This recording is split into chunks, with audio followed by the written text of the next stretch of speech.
And good morning, good afternoon, good evening, and welcome to this segment of AJS 225 Criminology at Mesa Community College. I'm your facilitator for this course, Tim Saya, and for the next few minutes we're going to be discussing criminological theory and punishment, or in other words, why do we punish crime? Well, we punish crime because, in the words of a mentor of mine that told me right at the start of my police career, he said, we can't change the way criminals think.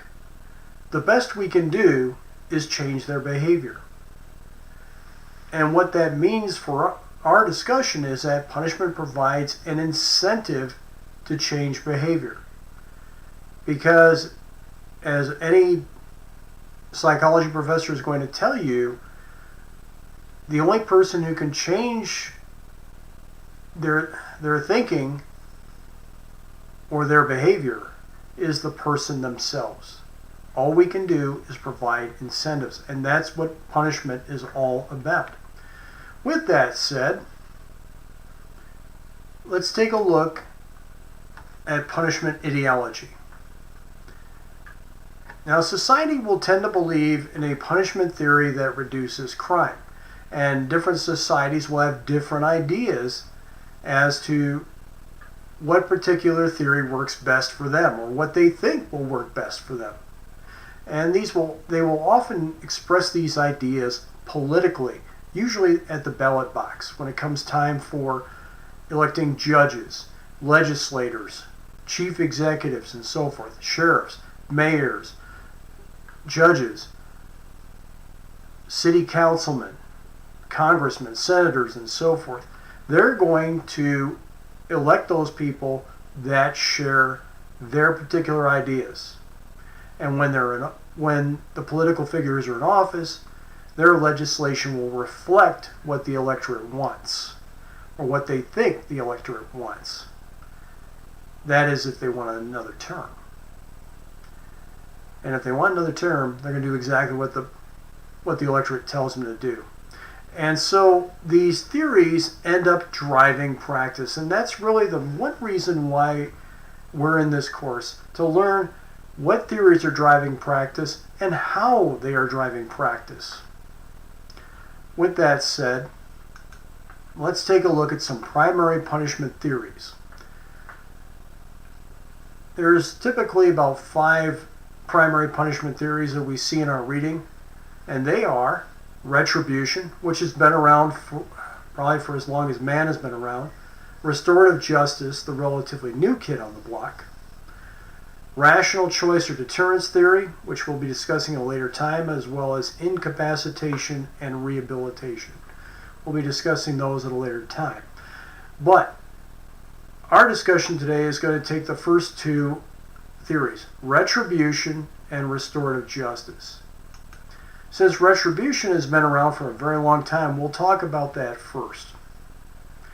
Retribution is an ancient theory of punishment, and it's been found even in Babylonian times, in ancient Babylonian writings.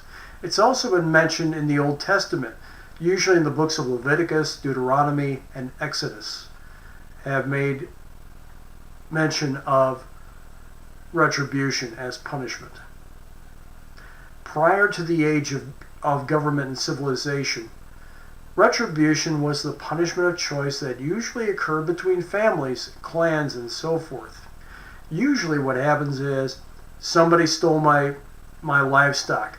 I'm going to hurt them, or somebody hurt the member of my clan. I'm going to hurt them back. An example of which, of course, is the Hatfield-McCoy feud, which was a feud between clans and families that occurred in the Kentucky and West Virginia area in this country not too long ago. In fact, one of the first homicide cases I was involved in involved a member of the McCoy clan who left Kentucky to avoid the inter-clan violence and ended up becoming a murder victim, ironically, on their own. And so the problem is these blood feuds tended to last generations and stretched into the tens and hundreds of years. And so it wasn't safe and therefore wasn't conducive to civilization. And so the government stepped in and told these people, look, we're going to be in the retribution business. If you have a problem, you bring it to us and we will take care of your problem for you. You're not going to take care of it on your own. The idea behind retribution, of course, is trying to achieve balance after a crime. Since government got themselves involved in the retribution business, the idea was you, instead of hurting an individual, it was the government that you hurt. And the government said, I'm going to balance this out. You owe me a debt, and you're going to pay that debt. And so it was all, and that's how the government got into the retribution business. Since retribution has been around for a very long time, they managed to pick up a few proponents along the way. One of those proponents is Immanuel Kant, who was a philosopher and criminologist in Germany. And when he wrote that man, of course, is a free agent. And what that means is the man has free will. He can do what he wants, when he wants to do it. And so, as a result, the government or the state has to respond accordingly.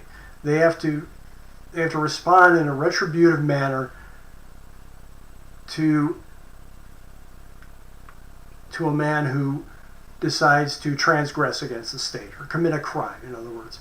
And so they have to be able to do that up to and including capital punishment. On the other hand, one of the biggest critics of retribution is Jeremy Bentham, which is kind of strange because Bentham originally favored corporal punishment, which usually meant whipping, putting people in the stocks and things like that, as punishment for criminal activity. Well, over the years he changed his mind and he decided that retribution actually inspires more crime.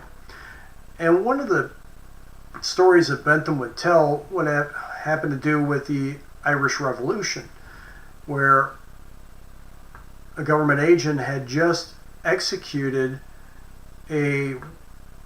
one of the rebels. And his father received a visit from the government, and they said, here's your boy's head. He's not going to commit any crimes anymore against the state. The father replied, my son has many heads. And what that meant was, what Jeremy Bentham tried to say in that little story was, retribution may actually inspire more crime because the aggrieved party is going to want some payback. Retribution in use involves, of course, giving criminals what they deserve, and that's usually a nice little sentiment that usually goes down well at election time when our elected officials want to get reelected. What that refers to is lex talionis, or just deserts, which means that lex talionis, of course, is the Latin for the law of retribution, which means that the punishment I visit upon you will be proportionate to the offense you've committed against me. And that's basically what it comes down to, is the consequences proportionate to the offense. The problem in execution, or executing lex talionis, or just deserts, is that it's difficult to determine with any degree of accuracy as to whether or not this consequence is proportional to the offense. Because you're going to ask the offender. Where in one particular state, they may decide to cut off their hand when someone steals, and another one just puts them in jail for a short time. It all depends on perception by the offender. Deterrence, however, is an unintended benefit of retribution, because if the punishment is severe enough and quick enough, the offender is going to say, "I'm not doing that again." You would think that retribution doesn't work in today's society. Well, guess what? It does.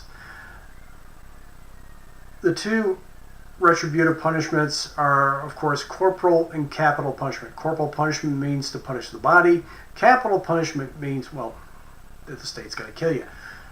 And these are usually favored by the population when they say they're getting their just desserts and they're not particularly happy with the criminal justice system. Corporal punishment is still in use, however, in various Middle Eastern, North African, and Asian countries. And you may have heard about some folks getting in trouble because they got caned for vandalizing cars in a certain Asian country. But that's retribution. With that said, let's take a look at the new kid on the block, restorative justice. The idea behind restorative justice is to make the victim whole while socially reintegrating the offender. We don't have the patent on this. This is actually a Native American concept and is relatively new to non-Native society. The way it works is that there is usually a ritualistic shaming followed by restoration of both the victim and the offender to polite society. And based upon studies, it does tend to show a certain amount of promise. Now, as I mentioned before, we don't hold the patent on restorative justice. That's actually a Native American concept. And the way it works in First Nations or Native American society, or Indian country, if you prefer the term, is that it's conflict resolution through a talking circle. This is when the offender, the victim, their family members, and usually a community leader get together in a circle. The victim will make a demand because they've suffered some kind of loss. If the offender says, "Okay, I'll make some kind of restitution," then it's over. But if not, the community leader will facilitate what is called the peacemaker process. And this is generally a non-confrontational mediation that brings the parties together. They decide that we're going to have restitution, we're going to do some other things, and it comes down to a mutual agreement between the offender and the victim. And once that occurs, the victim is made whole, the offender continues being part of Native American society without any shame or any stigma attached to it. Now, the big proponent of restorative justice is, of course, John Braithwaite. John Braithwaite is an Australian scholar who developed he didn't develop restorative justice, but he did develop a number of concepts that are included in it. And one of those concepts is, of course, reintegrative shaming, or just shaming in general. The idea behind that is to have ritualistic shaming of the offender without degrading the offender. The idea of which is it creates remorse in the offender, where he accepts responsibility for the harm he's done to his victim, and it personalizes the crime. It's not just somebody I don't know. This is somebody that I victimized, and it's real. It's a real person with a real problem that I just created for them. And the process avoids any kind of stigmatization. And the idea behind this is that the offender will commit to a ritual reintegration. This may involve a Native American talking circle, or it may involve something else, which we'll discuss shortly.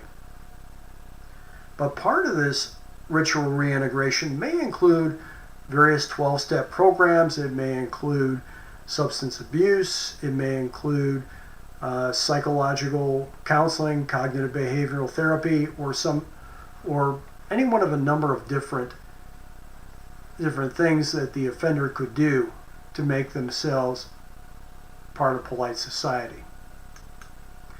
In practice, there are many forms of restorative justice, and they could take the place of, for example, the victim impact panel. We usually see these a lot with juvenile offenders and people who are first offender driving under the influence.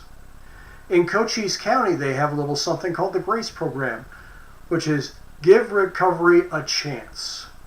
The way the GRACE program works is if you have a mental problem or if you have a drug problem, or you'll enter into the GRACE program. It's a voluntary contractual agreement between the county and the offender, and the offender will take certain programming, whether it's mental health or drugs or whatever, and they'll also do restitution and things of that nature.